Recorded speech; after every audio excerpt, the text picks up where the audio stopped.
చోట్ల జరిగినాయి. వాళ్ళు ఆ అనుభవం పెట్టుకొని మనకు తెలియజేస్తారు. సో ఇచ్చినప్పుడు వాటిని మీరు పాటించాల్సిన బాధ్యత మీ పైన ఉంది, దాన్ని పర్యవేక్షించాల్సిన బాధ్యత మా పైన ఉంది. కాబట్టి దయచేసి మన ఏదైతే ఉందో సార్ వాళ్ళు మనందరూ మంచి కోసం చెప్తారు, మేడం కూడా మనకు మంచి సూచనలు ఇస్తారు, వాటి పాటించాల్సిగా కూర్చున్నాం. ఈ అవకాశం ఇచ్చిన అందరికీ ధన్యవాదాలు తెలియజేసుకుంటున్నాను. Thank you.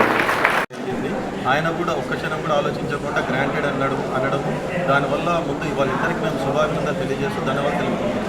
అంతేకాకుండా దాని తదనంతరం కమిటీ సభ్యులందరం కలిసి సిఐ ఎంజీఆర్ భాష గారిని కలిసాము, తహసీల్దార్ అయిన నాగపల్లి గారిని కలిసాము, స్టేషన్ ఫైర్ ఆఫీసర్ అయిన రాజు గారిని కలిసాము, అలాగే మున్సిపల్ సిబ్బందిని కలిసాము. వాళ్ళందరూ కూడా చాలా ఎనర్జెటిక్గా సపోర్ట్ చేస్తున్నారు. ఎటువంటి పనులున్నా కూడా మాకు ఓపెన్గా చెప్పండి, మేము చేస్తామంటున్నారు. నిజంగా ఇంత స్వచ్ఛందంగా వస్తున్నందుకు నిజంగా చాలా ఆనందం ఉంది. గవర్నమెంట్ తరపు నుంచి చాలా మంచి రెస్పాన్స్ ఉంది మాకు. అలాగే ఈ రెస్పాన్స్ ఇలాగే కంటిన్యూ కావాలని కోరుకుంటున్నాము. ఈ అవకాశం మాకు కలిగించి దిగ్విజయంగా ప్రతి అడుగులో మాతో పాటు అడుగు వేస్తూ ముందుకు తీసుకెళ్తున్నందుకు నిజంగా కమిటీ సభ్యులకైతేనేమి, అన్ని గవర్నమెంట్ అఫీషియల్స్కి అయితేనేమి, అలాగే ఎమ్మెల్యే గారికి అయితేనేమి ప్రత్యేక శుభాభినందనలు తెలియజేసుకుంటున్నాం.